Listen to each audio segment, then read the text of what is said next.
Hello YouTube, hello viewers, hello subscribers.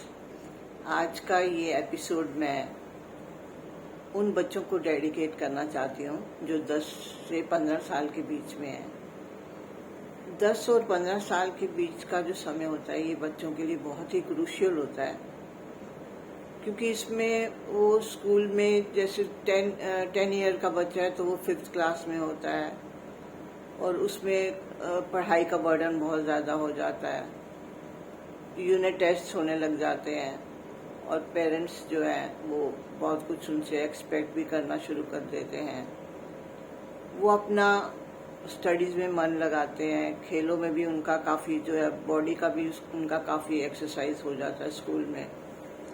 लेकिन फिर जब उनका एकेडमिक रिजल्ट्स आते हैं तो उसमें पेरेंट्स जो है वो कंपैरिजन बहुत ज़्यादा करना शुरू कर देते हैं, जिसके मैं टोटली अगेंस्ट हूँ।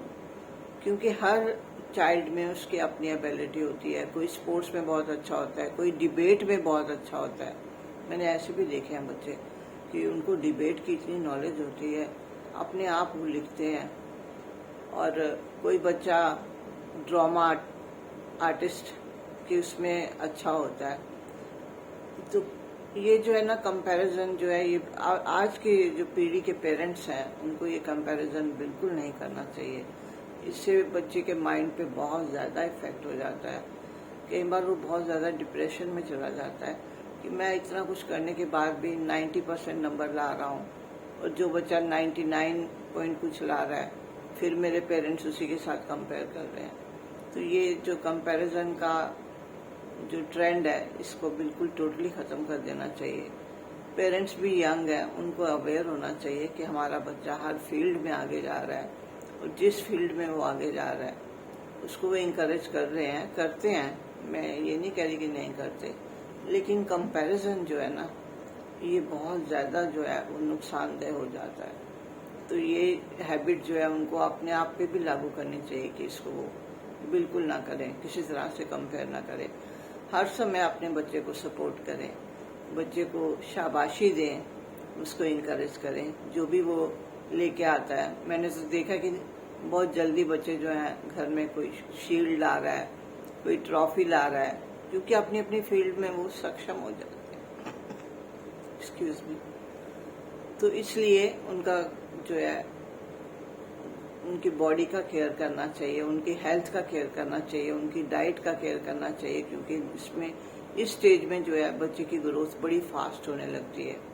तो उनकी डाइट का हमेशा ख्याल रखते हुए उनके स्टडी भी कराओ, लेकिन एकेडमिक स्टडी पे इतना ज़्यादा फोकस कर देना, इतना ज़्यादा बच्चे को मजबूर कर देना कि तुमको इतने मार्क्स लाने ही लाने हैं, तो ये गलत हो जाता है। तो ये सब ना करें। पेरेंट्स से मेरी रिक्वेस्ट है कि अपने बच्चे को हंसते खेलते हुए देखें और ग्रैंड पेरेंट्स जो हैं वो स्टोरीज के माध्यम से अपने बच्चे को हर तरह से अवेयर कराएं, इंकरेज करें। तो वो कहते हैं ना कि लालच की भावना जो है वो बच्चों में बिल्कुल आने नहीं देनी चाहिए। उसके लिए वो छोटी छोटी स्टोरीज अपने बच्चों को सुना सकते हैं। जैसे एक बार की बात है, एक ग्वाला होता है, वो अपने दूध में बहुत सारा पानी, हाफ पानी मिला देता है और वहाँ पर सप्लाई करता रहता है। तो लोग जो है उसे बहुत कहते हैं कि भाई ऐसे मत करा कर, हमारे पास भी कोई ऑल्टरनेट नहीं है, दूध तो हमने तुम्हें से ही लेना है, तो तुम ये सब पानी मिला के ना ये ठीक नहीं कर रहे। लेकिन वो सुनते ही नहीं बिल्कुल भी। तो ऐसे उसका टाइम भी पास हो रहा होता है और समय ऐसे ही निकल रहा होता है। तो कहते हैं ना कि कुदरत जो है ना, कुदरत का जब मार लगती है तो वो बड़ी चुपचाप ही हो जाता है सब कुछ। तो एक दिन क्या होता है कि वो महीने के सारे पैसे इकट्ठे करके एक पोटली में डाल के जा रहा होता है। तो रास्ते में एक रिवर आती है तो उसको गर्मी बड़ी लगती है, तो वो सोचता है कि मैं चलो नहा लेता हूँ। तो नहाने के चक्कर में वो पोटली को है वो पेड़ पे बांध देता है। तो वहाँ पर एक बंदर होता है, वो आता है और पोटली को खोल के और कुछ पैसे वो रिवर में डाल देता है, पानी में डाल देता है, और कुछ पैसे जो है वो धरती पे डाल देता है। तो जैसे उसके ग्वाले की नज़र पड़ती है, दूध वाले की नज़र पड़ती है, तो चिल्लाने लगता है कि मेरे को बचाओ, मेरे पैसे ले गया बंदर, पैसे ले गया बंदर। और बंदर जो है वहाँ पोटली को फेंक के चला जाता है। और फिर उसको एकदम जैसे अदृश्य वॉइस आती है कि तुझे कितना समझाया था कि पानी मत मिलाया कर दूध में, तो ठीक है तुम भी नहीं माने, तो जितना पैसा तुम्हारे हिस्से का था वो धरती पे पड़ा, उसको चुन लो, इकट्ठा कर लो, और जो पानी का पैसा था वो पानी में चला गया। तो फिर उसको ये सबक मिल जाता है कि ओहो ये तो मेरे से गलती हो गई। मतलब इंसान समझाने पे भी कई बार मानता नहीं है, अपनी गलतियों को तो मानने को तैयार ही नहीं होता। तो ऐसे नहीं होना चाहिए। जो भी काम करो सिंसियरिटी से करो, मिलावट से क्यों करना काम? आखिर वो पैसा तो आपके घर में ही आएगा। अगर आपको वही मिलावट करके जो पैसा आप कमाते भी हो वो किसी न किसी रूप में निकल जाता है, घर में बीमारी आ जाती है, कुछ आ जाता है, तो वो पैसा जो है वो आपके हाथ नहीं लगता। तो ऐसे नहीं करना चाहिए। खुशी खुशी जीवन बिताना चाहिए। जो भगवान ने जितना दिया उसमें एंजॉय करते रहना चाहिए, खुश रहना चाहिए। इससे बच्चों को भी अच्छे संस्कार मिलते रहते हैं। और एक और बात मैं कहना चाहती हूँ पेरेंट्स को कि रात को जब बच्चे सोने लगते हैं तो उन्हें ये हैबिट ज़रूर डालें कि वो सोने से पहले गायत्री मंत्र का उच्चारण करें। 3-4 बार गायत्री मंत्र बोल के सोएं। तो देखो उनका माइंड कितना सुंदर हो जाएगा, उनमें स्पिरिचुअलिटी आएगी, उनमें बड़ी अच्छी अच्छी भावनाएं डेवलप होंगी, किसी तरह का डर नहीं लगेगा, कॉन्फिडेंट रहेंगे। क्योंकि समाज में जो डर गया वो मर गया, ऐसा कहते हैं। तो डर जो है वो हमारे आसपास भी भटकना नहीं चाहिए, ऐसा मेरा कहना है और सोचना भी है। तो एक और बात मैं कहना चाहती हूँ कि हम लोग भी जो गृहिणियाँ हैं वो भी आसपास देश के माहौल से अछूते नहीं रहते हैं। देश में महंगाई, जबकि मैं इस टॉपिक को नहीं टच करना चाहती थी, लेकिन फिर भी देश में महंगाई बहुत ज़्यादा है, अनएम्प्लॉयमेंट बहुत ज़्यादा है, यूथ बहुत ज़्यादा फ्रस्ट्रेटेड है। एक साइकोलॉजिस्ट होने के नाते ये मेरा फर्ज बनता है कि मैं ये अपील करूं सरकार से भी। हम लोग कर सकते हैं, क्यों नहीं कर सकते? हम लोग सिटीजन हैं इस देश के। तो वो कहते हैं ना कि बच्चों के लिए भी मैं कहना चाहती हूँ कि ये जो हमारे को आज़ादी जो है इतनी आसानी से नहीं मिली है। वो कहते हैं ना, तूफानों से निकाल के हम किश्ती को लाए हैं, इस देश को रखना मेरे बच्चों संभाल के, हमारे बड़े बुजुर्ग कहा करते थे। इसी तरह सोल्जर जब युद्ध करते करते मरने लगता है तो लास्ट में यही कहता है कि अब वतन तुम्हारे हवाले दोस्तों। तो ये यूथ की और बच्चों की कितनी बड़ी रिस्पॉन्सिबिलिटी हो जाती है। तो ये उनको अपनी रिस्पॉन्सिबिलिटी से उन्हें अवेयर कराते रहना चाहिए, किसी भी फॉर्म में, किसी भी रूप में ये सब चलते रहना चाहिए। मुझे तो आजकल ऐसा लगने लग गया है कि जो हमारे फाइनेंस मिनिस्टर्स है ना, लेडी हैं, बड़ी अच्छी बात थी, हम लोग भी बड़े खुश थे कि फाइनेंस मिनिस्टर लेडी हैं जो कि हमारी गृहिणियों का भी ख्याल रखेंगी सब कुछ। लेकिन अब ऐसा लगने लग गया है कि हमारा बजट जो है, फाइनेंस का बजट जो है, ये हमारे गौतम अडानी जी बना रहे हैं, ना कि सीतारमन जी बना रही हैं। तो ये भी जो है एक बहुत फैक्टर है। मुझे लोग मिलते हैं, वो मुझसे कहते हैं कि आप वीडियो डाल रही हैं तो थोड़ा बहुत ये भी बोलिए करिए कि देश की स्थिति, महिलाओं की स्थिति कैसी चल रही है। तो ये कुछ सोच समझ के करना चाहिए काम। जब आपको इतनी बड़ी बड़ी पोस्ट मिली हैं तो उसका आप ये नाजायज वो नहीं करें ना। आप इकोनॉमिस्ट हैं, दिल्ली यूनिवर्सिटी की पढ़ी लिखी हैं, फिर आप बजट नहीं बनाती। बजट जो है वो गौतम अडानी जी बनाते हैं, उनके अनुसार चलता है, तो ये गलत है। और बाकी जो है कि हमारे यूथ को एज अ पॉलिटिशियंस, हमारे जो यंग जनरेशन है, यूथ को आगे आना चाहिए। क्योंकि वो कहते हैं ना, जब सिर से पानी निकल जाए तो वो फिर खतरनाक हो जाता है। तो ऐसे में हमारी यूथ जो है उसे आगे आना चाहिए, फॉरवर्ड आना चाहिए। क्योंकि सारा दामोदार जो है ना वो पॉलिटिक्स पे बेस्ड है। हमारे सारे जो काम है वो आ जाके पॉलिटिक्स पे बेस्ड होते हैं। क्योंकि IAS अफसर है, वो भी नेताजी को सलाम कर रहा है, आर्मी ऑफिसर है, वो भी नेताजी को सलाम कर रहा है। तो मेरी ये, हमारा कॉन्स्टिट्यूशन बहुत रिच है, बहुत ही अच्छा है।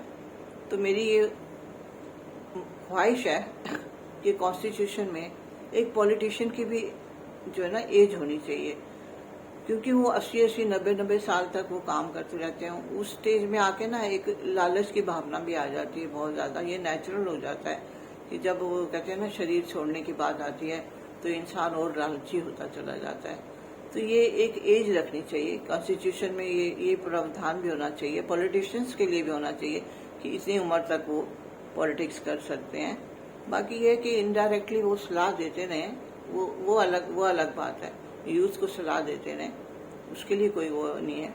और उनकी सैलरीज जो है उस पर भी एक चेक होना चाहिए, और उनका जो पैसा इकट्ठा आता है उसको उनकी पार्टी को, उस पर भी चेक होना चाहिए।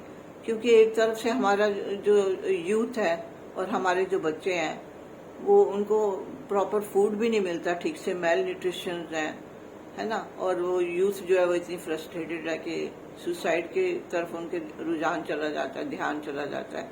तो ऐसे में जो है हम लेडीज जो हैं, गृहिणियां हैं, जो हम लोग को ये आवाज उठानी चाहिए कि ये सब नहीं होना चाहिए।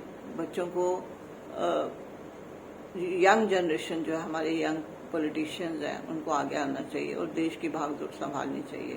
क्योंकि अब जो है ना सिर से पानी निकल चुका है, तो अब उनको फॉरवर्ड आना चाहिए और देश की भागदौड़ संभालना चाहिए।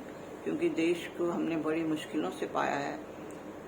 ये अब हमारी हिस्ट्री जो है वही बताती है। पंडित नेहरू जी की डिस्कवरी ऑफ इंडिया देख लो, क्यों नहीं वो पढ़ाई जाती स्कूलों में? उल्टे सीधे आप नॉवेल्स लगा देते हैं, टेल ऑफ टू सिटीज, और ये जो है ये सारी फॉरेन की जो बुक्स हैं इनको लगाने के बजाय क्यों नहीं हमारे बच्चों को डिस्कवरी ऑफ इंडिया पढ़ाया जाता। तो ये मैं रिक्वेस्ट करती हूँ कि एजुकेशन की पॉलिसीज में भी थोड़ा चेंज लाना चाहिए, कॉन्स्टिट्यूशन में भी थोड़ा ऐड करना चाहिए। वैसे वो अपने आप में रिच है, उसमें ऐड ऑन होना चाहिए कि एक पॉलिटिशियन की एज, पॉलिटिशियन की सैलरी, और जो भी ट्रांसपेरेंसी होनी चाहिए। जो भी फंड्स वगैरह मिलते हैं, आप अननेसेसरली इतना फंड इकट्ठा कर लेते हैं इतनी बड़ी बड़ी कंपनी से, उसको डिस्क्लोज भी नहीं करते, तो ये गलत है। ये अब मैं ये चाहती हूँ कि अब जो भी है हमारे देश के रिसोर्सेज हैं, इतने रिच रिसोर्सेज हैं, इतना पैसा है देश में, पैसे की कोई कमी नहीं है। तो हमारा बच्चा जो है, देश का बच्चा कोई भी मेल न्यूट्रिशियस नहीं रहना चाहिए, सारे बच्चे हेल्दी हों और हमारा यूथ जो है वो सक्षम हो। और वो आर्मी में क्यों नहीं जाए, वो जरूर जाए, उनको हर तरह की फैसिलिटी मिलनी चाहिए। और आर्मी को पॉलिटिक्स से बिल्कुल दूर रखना चाहिए जैसे पहले होता था। तो आज का विषय मैंने यही चुना था कि 10 से 15 साल के बच्चों में जो जो चेंजेस आती हैं, मेन तो वही कंपैरिजन बहुत ज़्यादा हो जाता है। बाकी उनकी बॉडी जो है वो बहुत कुछ मांगती है, क्योंकि वो फिजिकल वर्क बहुत ज़्यादा करते हैं, मेंटल भी वर्क करते हैं। तो उनको पेरेंट्स को चाहिए कि उनकी डाइट का बहुत ज़्यादा ख्याल रखें, उनकी भावनाओं का ख्याल रखें, उनसे बैठ के डिस्कस करें, जो भी उनको प्रॉब्लम्स हैं उनको डिस्कस करना चाहिए। तो आज का मेरा यही एपिसोड जो है ये 10 से 15 साल के बच्चों को ही डेडिकेटेड था। लेकिन क्योंकि हम लोग मौजूदा हालत से बेखबर भी नहीं रह सकते, जो प्रेजेंट है, प्रेजेंट के बारे में भी हमें नॉलेज है, होते हुए अगर हम नहीं बोलते, डर में रहते हैं, डर में जीते हैं, तो वो भी गलत है। तो इसलिए मैंने ये थोड़ा बहुत उस टॉपिक को भी टच कर दिया है। बाकी ये है कि मेरा सजेशन यही है कि सुझाव बॉडी के लिए यही है कि कुछ बच्चे जो होते हैं, छोटे बच्चे 10-15 साल के बच्चों में गुस्सा बहुत होता है, बहुत ज़्यादा गुस्सा करते हैं। तो उसके लिए एक ही उपाय है कि सुबह जब वो उठते हैं तो उनके ब्रश वगैरह करके उनको 2 सेब जो हैं, 10 और 15 साल के बच्चे 2 सेब आराम से खा लेते हैं, उनको 2 सेब आप ज़रूर खिलाएं, कुछ समय तक खिलाते रहें। देखिए उनका गुस्सा जो है वो बिल्कुल शांत हो जाएगा, वो इतने ओबीडियंट हो जाएंगे कि आप हैरान हो जाएंगे। तो thank you YouTube, thank you subscribers, thank you viewers. कुछ लोगों के कमेंट्स से मेरे को जो मिलते हैं लोग, उन्होंने कहा था इस विषय में बोलने के लिए, तो आज मैंने उस विषय को भी टच कर दिया। तो आप यूट्यूब में ये बातें रिकॉग्नाइज करेंगे। Thank you so much YouTube.